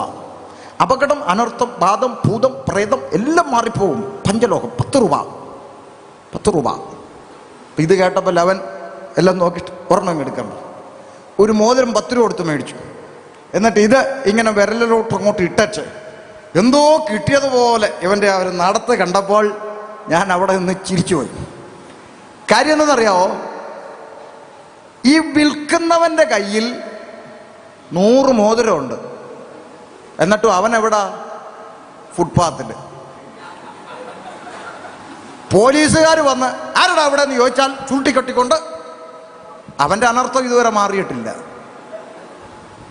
അപ്പോഴാണ് ഈ ഒരെണ്ണം മേടിച്ചിട്ടവൻ എന്തോ കിട്ടിയെന്ന് പറഞ്ഞ് പോകുന്ന പോക്ക്. അവനല്ലേ എക്സിക്യൂട്ടീവ് മണ്ടൻ, ഡിഗ്രി ഉള്ള മണ്ടൻ. അവൻ ഇനി എൻ്റെ ഒരു അനുഭവം പറയാം. ഞാൻ ഈ രാവിലെ ചായ കുടിച്ചുകൊണ്ടിരുന്നപ്പോൾ പത്രം എടുത്തിങ്ങനെ നോക്കി.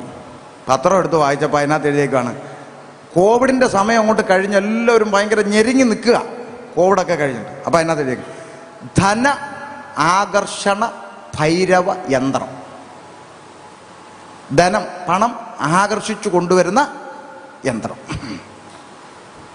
കണ്ടപ്പോൾ സന്തോഷം. ഞാൻ നമ്പറിൽ വിളിച്ചു, ചുമ്മാ രസമല്ലേ.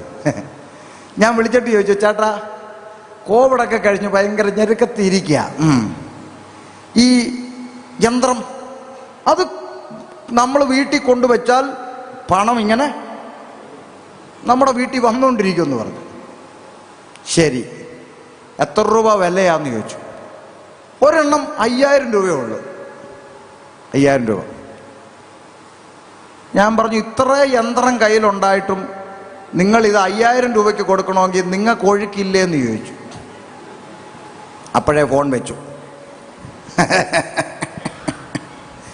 ഇവൻ്റെ കയ്യിൽ ഇത്ര യന്ത്രം ഇരിപ്പുണ്ട്, എന്നാലും ഇവൻ ഫ്രീ ആയിട്ട് കൊടുക്കൂല. അവൻ ഫോൺ വെച്ചില്ലായിരുന്നെങ്കിൽ ഞാൻ പറഞ്ഞാൽ പിണറായി സഖാവിന് ഒരെണ്ണം കൊടുക്കാൻ, കേരളത്തിന് കടം കൊണ്ട് നിൽക്കാൻ വയ്യ. ആമേൻ. അപ്പൊ എക്സിക്യൂട്ടീവ് മണ്ടന്മാരുണ്ട്. കുഞ്ഞിന് പോലും മനസ്സിലാകുന്ന ഈ കാര്യങ്ങൾ ഇത്ര കൃത്യമായി പറഞ്ഞു കൊടുത്തിട്ടും ഒരു കൂട്ടം ആളുകൾക്ക് എന്താ പാസ്റ്ററെ ഇത് മനസ്സിലാകാത്തെന്നൊരു അത്ഭുതകരമായ ചോദ്യമല്ലേ? ആ ചോദ്യത്തിനൊരു മറുപടി വിശുദ്ധ ബൈബിൾ പറയുന്നുണ്ട്. എന്താ ഇത് ആളുകൾക്ക് മനസ്സിലാകാത്തത്? 2 കൊരിന്ത്യ ലേഖനം 2 കൊരിന്ത്യ ലേഖനം 4-ാം അധ്യായം 3-4 വാക്യങ്ങളൊന്ന് വേഗത്തിൽ വായിച്ചേ. എന്നാൽ ഞങ്ങളുടെ സുവിശേഷം മറഞ്ഞിരിക്കുന്നു എങ്കിൽ നശിച്ചു പോകുന്നവർക്ക് എത്രേ മറഞ്ഞിരിക്കുന്നു. അപ്പൊ കണ്ടോ, പൗലോസ് പറയുന്നു, ഞങ്ങളുടെ സുവിശേഷം കുറെ ആളുകൾക്ക് എന്ത് ചെയ്യുന്നു? മറഞ്ഞിരിക്കുന്നു. ശ്രദ്ധിച്ചേ, എന്താ മറഞ്ഞിരിക്കുന്നത്? സുവിശേഷം. എന്താ സുവിശേഷം? ജീവനുള്ള ദൈവം. അപ്പൊ ജീവനുള്ള ദൈവം ചില ആളുകൾക്ക് മറഞ്ഞിരിക്കുന്നെങ്കിൽ ആർക്കാ മറഞ്ഞിരിക്കുന്നെന്നാ വായിച്ചേ? നശിച്ചു പോകുന്നവർക്ക് എത്രയും മറഞ്ഞിരിക്കുന്നു. അപ്പൊ ഇത് ആരുടെ തലയിലാ ഇത് കേറാത്തെ? നരകത്തിലേക്ക് ടിക്കറ്റ് റിസർവേഷൻ ചെയ്തിരിക്കുന്നവരുടെ തലയിൽ ഇത് കേറൂല. നമ്മൾ ഇനി എങ്ങനൊക്കെ പറഞ്ഞു കൊടുത്താലും, ഒരു കൊച്ചു കുട്ടിക്ക് മനസ്സിലാകുന്ന പോലെ പറഞ്ഞു കൊടുത്താലും, നരകത്തിലേക്ക് ടിക്കറ്റ് റിസർവേഷൻ ചെയ്ത പിശാച് വലിച്ചു കൊണ്ടുപോകുന്ന ഒരുത്തൻ്റെയും തലയിലേക്ക് ഇത് കയറുന്നില്ല. എന്തുകൊണ്ട് കയറുന്നില്ല? അടുത്ത വാക്യം, ദൈവപ്രതിമയായ ക്രിസ്തുവിന്റെ തേജസ്സുള്ള സുവിശേഷത്തിന്റെ പ്രകാശനം ശോഭിക്കാതിരിപ്പാൻ ഈ ലോകത്തിന്റെ ദൈവം അവിശ്വാസികളുടെ മനസ്സ് കുരുടാക്കി. കണ്ടോ, മനുഷ്യന്റെ ഹൃദയത്തിന്റെ അകത്ത് ഈ വെളിച്ചം, പ്രകാശം, സുവിശേഷത്തിന്റെ പ്രകാശം മനുഷ്യന്റെ അകത്തോട്ട്, മനുഷ്യന്റെ കുടുംബത്തോട്ട്, മനുഷ്യ ജീവിതങ്ങളിലേക്ക്, ഇരുട്ടിൽ കിടക്കുന്ന മനുഷ്യർക്ക് ഈ വെളിച്ചം അകത്തോട്ട് ചെന്ന് അവനൊന്ന് സന്തോഷത്തോടെ ജീവിക്കുന്ന അനുഭവത്തിലേക്ക് അവൻ വരാതിരിക്കുവാൻ മനുഷ്യൻ സന്തോഷത്തോടെ സമാധാനത്തോടെ ജീവിക്കാതിരിക്കാൻ വേണ്ടി ഈ ലോകത്തിൻ്റെ ദൈവം അവൻ്റെ മനസ്സിനെ കുരുടാക്കി. പാസ്റ്ററെ, എന്താ പാസ്റ്ററെ ഈ ലോകത്തിൻ്റെ ദൈവം? അതിനെ വിശുദ്ധ ബൈബിൾ വിളിക്കുന്ന പേരാണ് പാപം. ആമേൻ. പാപം എന്ന് പറയുന്ന ഒരുത്തൻ ഈ ലോകത്തെ ഭരിക്കുന്നു. അവൻ്റെ പേരാണ് ഈ ലോകത്തിൻ്റെ ദൈവം. പാപം. മനുഷ്യൻ്റെ അകത്ത് പാപമെന്ന ഇരുട്ട് കുടിയിരിക്കുന്നു. ആ ഇരുട്ട് പുറത്തു പോകണമെങ്കിൽ സുവിശേഷത്തിൻ്റെ പ്രകാശം അകത്തോട്ട് ചെല്ലണം. ഇന്ന് ഈ ആരാധന നടക്കുന്ന ഹോളിൻ്റെ അകത്ത് ഇരുട്ടില്ലാത്തത് എന്താ? എന്താ? ഈ ഹോളിൻ്റെ അകത്ത് ഇരുട്ട് വരത്തില്ലേ? വരത്തില്ലേ? വരും. വരണമെങ്കിൽ എന്ത് ചെയ്യണം? ഈ വെളിച്ചം മുഴുവൻ ഓഫ് ചെയ്താൽ ഇവിടെ എന്ത് വരും? ഇരുട്ട് വരും. ഈ ഇരുട്ട്, വെളിച്ചം വന്നാൽ ഇരുട്ട് എന്ത് ചെയ്യും? വഴിമാറും. മനുഷ്യന്റെ ഹൃദയക്കൂടിൻ്റെ അകത്തിരിക്കുന്ന പാപമെന്ന് പറയുന്ന ഇരുട്ട് യേശു എന്ന് പറയുന്ന വെളിച്ചം അകത്തോട്ട് വരുമ്പോൾ അകത്തു കുടിയിരിക്കുന്ന പാപമെന്ന ഇരുട്ടിൽ നിന്ന് അവൻ മനുഷ്യൻ പ്രകാശത്തിലേക്ക് നയിക്കപ്പെടുമ്പോഴാണ് അവൻ അനുഗ്രഹിക്കപ്പെടുന്നത്, അവൻ ദേശത്ത് മാനിക്കപ്പെടുന്നത്, അവൻ ദൈവ മക്കളായി മാറുന്നത്, അവൻ സ്വർഗരാജ്യത്തിന് അവകാശിയായി തീരുന്നത്. മനസ്സിലായോ? ഇതിൽ കൂടുതൽ എങ്ങനെ പറയും? അപ്പൊ നമ്മൾ ഇത് വിളിച്ചു പറയുമ്പോൾ ഒരു കൂട്ടം ആളുകൾ പറയുന്നത് മനുഷ്യൻ പാപിയല്ല. മനുഷ്യൻ പാപിയൊന്നുമല്ല. ഈ പാസ്റ്റർമാർ ചുമ്മാ പറയുന്നതാണ് മനുഷ്യൻ പാപിയാ. മനുഷ്യൻ പാപിയല്ലല്ലോ. മനുഷ്യൻ പാപിയല്ലെന്ന് പറയുന്നവരാരെങ്കിലും ഈ ശബ്ദത്തിൻ്റെ പരിധിയിൽ എന്നെ കേൾക്കുന്നെങ്കിൽ ഇന്ന് രാത്രി കടയടച്ചു പോകുമ്പോൾ കടയ്ക്ക് പൂട്ടിടരുത്. നാളെ രാവിലെ അറിയാം ഇവിടെ പാപിയുണ്ടോന്ന്.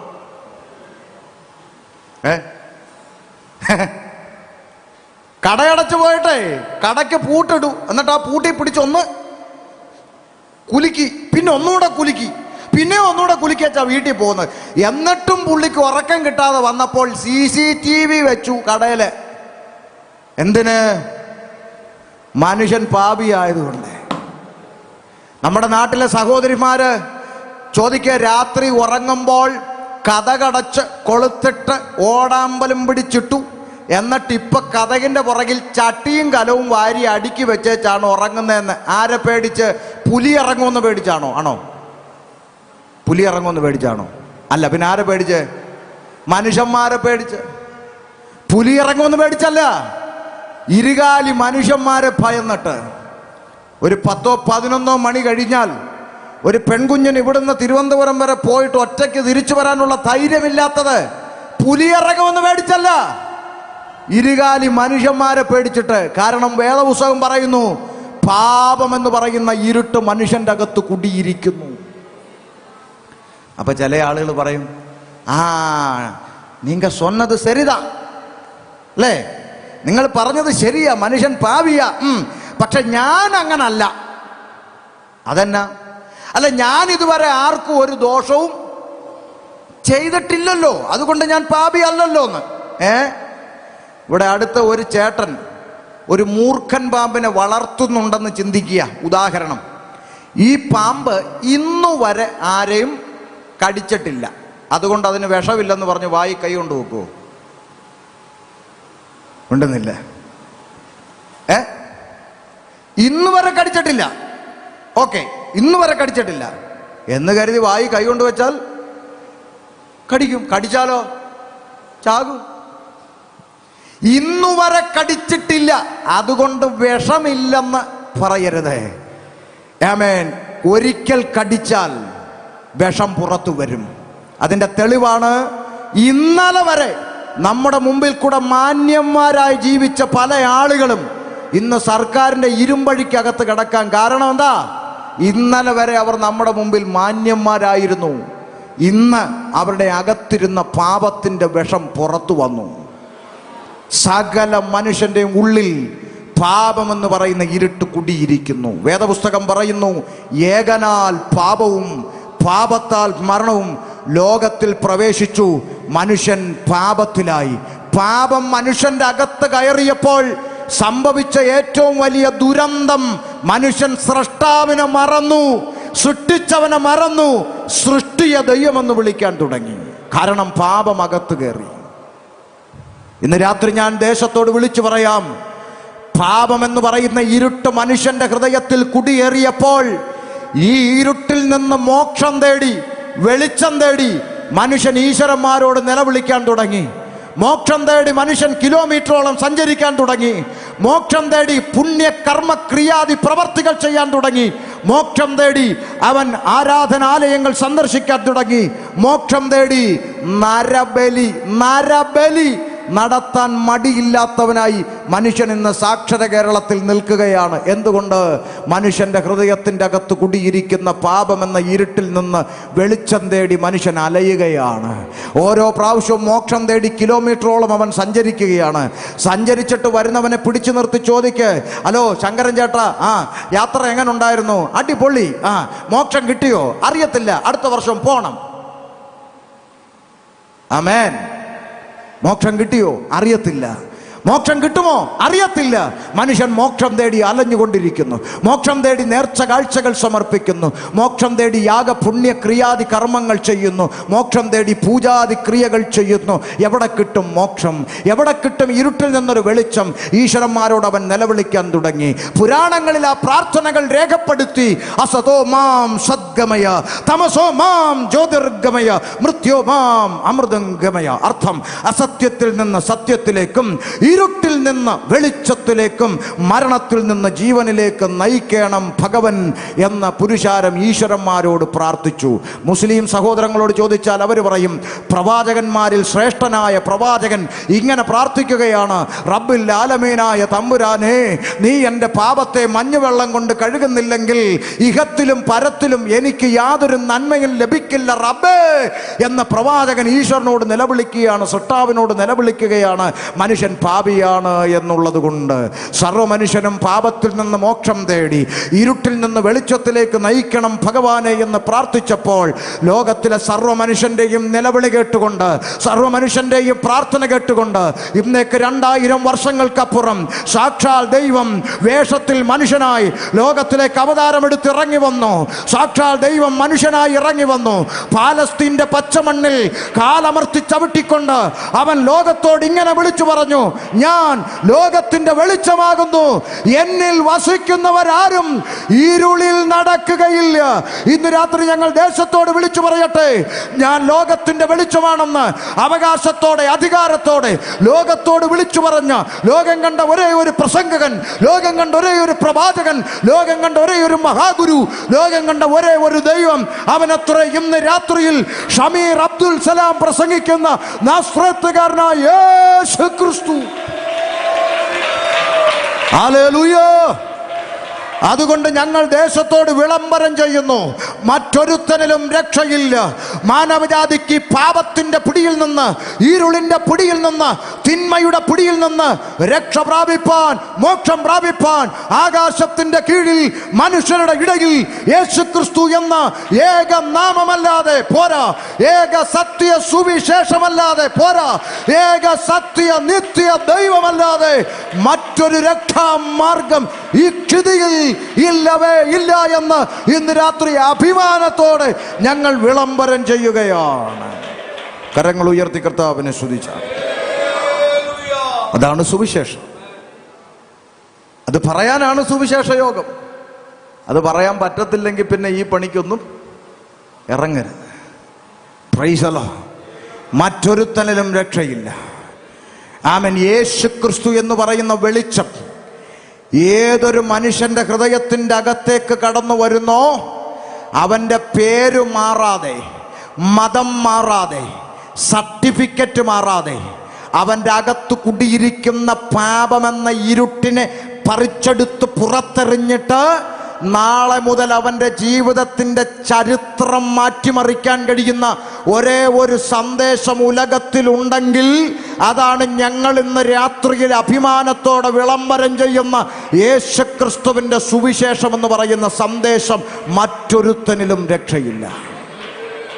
ഹല്ലേലൂയ. അപ്പോൾ ഒരു ഭാഗം കൂടെ പറഞ്ഞ് ഇന്നത്തെ സന്ദേശം നാളത്തേക്ക് ഞാൻ ബാക്കി വെക്കുകയാണ്. പാസ്റ്ററേ, നിങ്ങൾ പറഞ്ഞ ഈ ദൈവത്തെ കാണാൻ ഞങ്ങൾ എവിടെ പോകണം? ഏത് ദേവാലയത്തിൽ പോകണം? ഏത് സ്ഥലത്ത് പോയാൽ ഈ ദൈവത്തെ ഒന്ന് കാണാൻ പറ്റും? ഈ ദൈവത്തെ ഞങ്ങൾക്കൊന്ന് കാണണമെങ്കിൽ എവിടെ പോകണം? വേദപുസ്തകത്തിന്റെ മറുപടി അപ്പോസ്തലപ്രവൃത്തി 17:24 വാക്യം ഒന്ന് വായിച്ചേ. ലോകവും അതിലുള്ളതൊക്കെയും, ആമേൻ, ലോകവും അതിൽ കാണുന്ന സകലത്തെയും ഉണ്ടാക്കിയ ദൈവം. ആരാ ഉണ്ടാക്കിയ ദൈവം? ജനം ഒന്ന് പറഞ്ഞേ, ആരാ? ഉണ്ടാക്കിയ ദൈവം. ഈ ലോകവും ഇതിൽ കാണുന്ന സകലത്തെയും, ഈ പായലിരിക്കുന്ന നിന്നെയും എന്നെയും ഉണ്ടാക്കിയ, പറ, ദൈവം. നീ ഉണ്ടാക്കിയതല്ല, നിന്നെ ഉണ്ടാക്കിയ ദൈവം അല്ലേ? ഈ ലോകവും ഇതിലുള്ള സകലത്തെ ഉണ്ടാക്കിയ ദൈവം സ്വർഗത്തിനും ഭൂമിക്കും നാഥനാകൊണ്ട്. അപ്പൊ ഈ ദൈവം ആരാ? സ്വർഗത്തിനും ഭൂമിക്കും. ഈ പ്രപഞ്ചത്തെ മുഴുവൻ സൃഷ്ടിച്ച പടച്ചവൻ, സൃഷ്ടാവ്, ഈശ്വരൻ, ദൈവമെന്ന് പറയുന്ന ആള് ഏതെങ്കിലും ഒരു ജില്ലയിൽ ഇരിക്കുന്ന പുള്ളിയല്ല. ഏതെങ്കിലും ഒരു പഞ്ചായത്തിൽ കയറി ഇരിക്കുന്ന പുള്ളി അല്ല. എല്ലാവരും കൂടെ വണ്ടി വിളിച്ചു ഇങ്ങോട്ട് പോവാന്ന് പറയാൻ അവിടെ പോയി ഇരിക്കുന്ന പുള്ളി അല്ല. നീ പറയുന്നതനുസരിച്ച്, മൂക്കിൽ ശ്വാസമുള്ള ഈ പീറ മനുഷ്യൻ പറയുന്നതനുസരിച്ച് ഇരിക്കാനും എഴുന്നേക്കാനും നടക്കാനും കിടക്കാനും കയറാനും ഇറങ്ങാനും അടയ്ക്കാനും തുറക്കാനും നിന്റെ കീഴെ പണിയെടുക്കുന്ന ബംഗാളി അല്ല ദൈവം. ആമേൻ. നിന്റെ വീട്ടിൽ പണിയെടുക്കുന്ന ബംഗാളിയോട് പറഞ്ഞാൽ അവൻ കേൾക്കും. അതുപോലെ നീ പറയുന്നതൊക്കെ അനുസരിച്ച് നടക്കുന്നവനല്ല പ്രപഞ്ചത്തെ നിർമ്മിച്ച സൃഷ്ടാവ്. മനസ്സിലായോ? നീ പറയുന്നതെല്ലാം കേട്ടനുസരിച്ച് ഏതെങ്കിലും ഒരു പഞ്ചായത്തിൽ ഇരിക്കുന്നവനല്ല ദൈവം. സ്വർഗത്തിനും ഭൂമിക്കും നാഥനായ ദൈവം.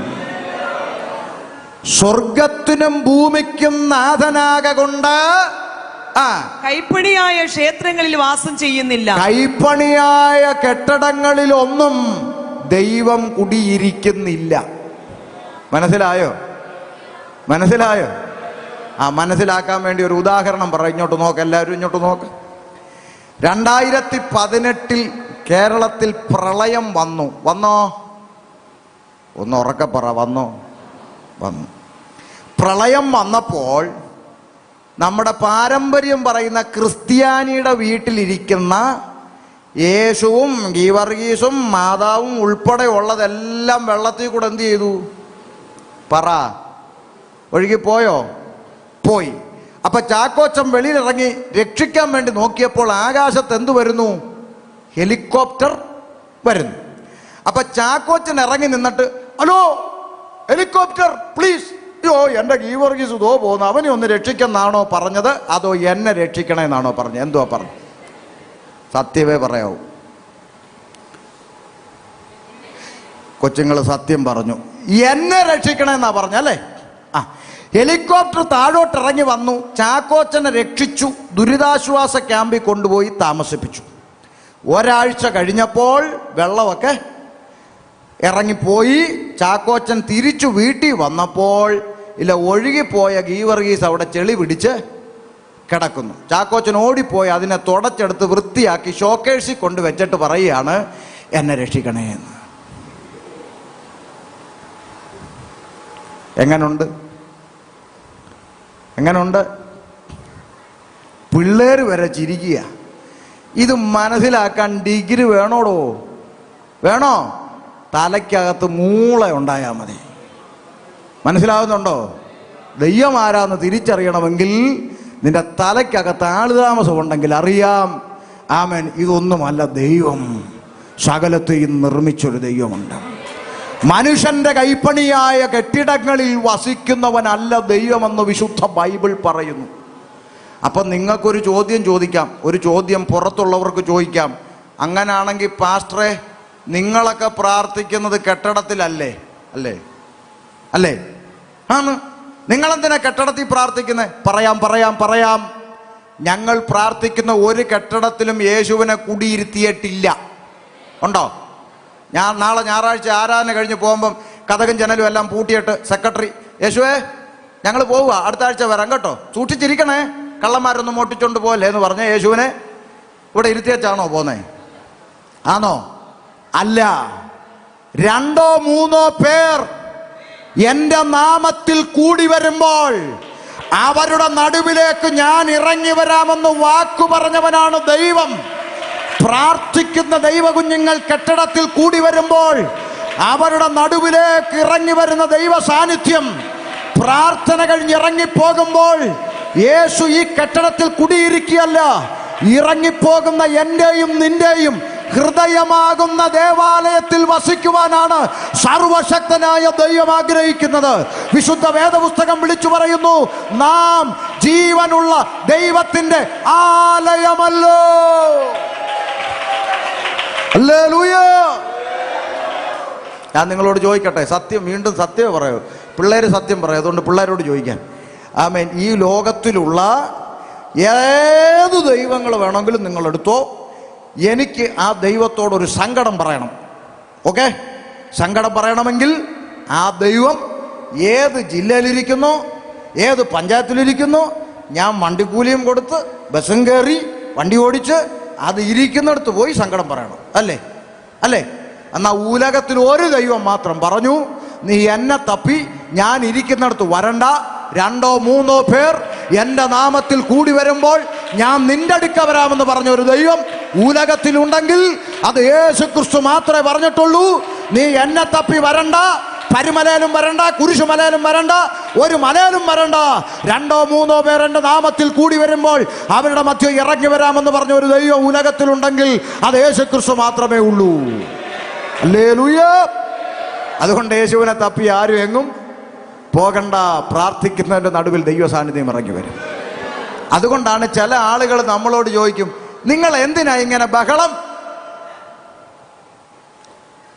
നിങ്ങൾക്ക് ഇച്ചിരി ശാന്തമായിട്ട് പ്രാർത്ഥിച്ചൂടെ? നിങ്ങളെല്ലാം എന്തിനാ ഇങ്ങനെ കൈയടിക്കുന്നത്? എന്തിനാന്ന്? നിങ്ങൾ കൈയടിച്ച് ദൈവത്തെയും കൂടെ പേടിപ്പിച്ച് ഓടിക്കുമല്ലോ എന്ന്. ഹല്ലേലൂയ. എന്നോട് ഒരിക്കൽ ഒരുത്തൻ ചോദിച്ചു, നിങ്ങൾ എന്തിനാ ഇങ്ങനെ പറ കൈയടിക്കുന്നതെന്ന്. ഞാൻ അവനോട് പറഞ്ഞു, മമ്മൂട്ടി വന്നാൽ നിങ്ങൾക്ക് കൈയടിക്കാം, ചെണ്ട കൊട്ടാം. മോഹൻലാൽ വന്നാൽ കൈയടിക്കും, ചെണ്ട കൊട്ടും, ഗുണ്ടു പൊട്ടിക്കും. രജനീകാന്ത് വന്നാൽ ചെണ്ട കൊട്ടും, കൈയടിക്കും, ഗുണ്ടും പൊട്ടിക്കും. മമ്മൂട്ടി വന്നാൽ കൈയടിക്കാം, മോഹൻലാൽ വന്നാൽ കൈയടിക്കാം, രജനീകാന്തും വിജയും ഒക്കെ വന്നാൽ കൈയടിക്കാം. വാഗ്ദത്ത പ്രകാരം പ്രാർത്ഥിക്കുന്നവന്റെ നടുവിലേക്ക് ഈ പ്രപഞ്ചത്തെ മുഴുവൻ സൃഷ്ടിച്ച ദൈവം ഇറങ്ങി വരുമ്പോൾ ആ ദൈവ സാന്നിധ്യം ശരീരത്തിലും ആത്മാവിലും അനുഭവിച്ചറിയുന്ന ദൈവ കുഞ്ഞുങ്ങൾക്ക് കൈയടിക്കാതിരിക്കാൻ പറ്റത്തില്ല, ചാടാതിരിക്കാൻ പറ്റത്തില്ല, തുള്ളാതിരിക്കാൻ പറ്റത്തില്ല. ദൈവത്തിന്റെ സാന്നിധ്യം അരികിലേക്ക് ഇറങ്ങി വരുമ്പോൾ ജീവനുള്ള ദൈവത്തെ അനുഭവിച്ചറിഞ്ഞ ദൈവ കുഞ്ഞുങ്ങൾ അവനെ ആത്മാവിലും സത്യത്തിലും ആരാധിക്കും. ഹല്ലേലൂയ. ദൈവ സാന്നിധ്യം ഇറങ്ങി വരുമ്പോൾ, ദൈവ സാന്നിധ്യം ശരീരത്തിൽ അനുഭവിച്ചറിയുമ്പോൾ ഞങ്ങൾക്ക് കൈയടിക്കാതിരിക്കാൻ കഴിയില്ല, പാടാതിരിക്കാൻ കഴിയില്ല. ജീവനുള്ള ദൈവം. അതുകൊണ്ട് ജീവനുള്ള ദൈവത്തെ കാണാൻ ഞങ്ങൾ എവിടെ പോകണമെന്ന ചോദ്യത്തിന് ഇന്ന് രാത്രി ദേശത്തോട് മറുപടി പറയാം. എങ്ങും പോകണ്ട. ഇരിക്കുന്ന ഇരിപ്പിൽ, നിൽക്കുന്ന നിപ്പിൽ നിന്നുകൊണ്ട്, യേശുവേ, എൻ്റെ ഹൃദയത്തിൻ്റെ വാതിൽ ഇന്ന് രാത്രി ഞാൻ അങ്ങേക്കായി തുറന്നു തരുന്നു. എൻ്റെ ഹൃദയത്തിൽ അങ്ങ് കടന്നു വരണം.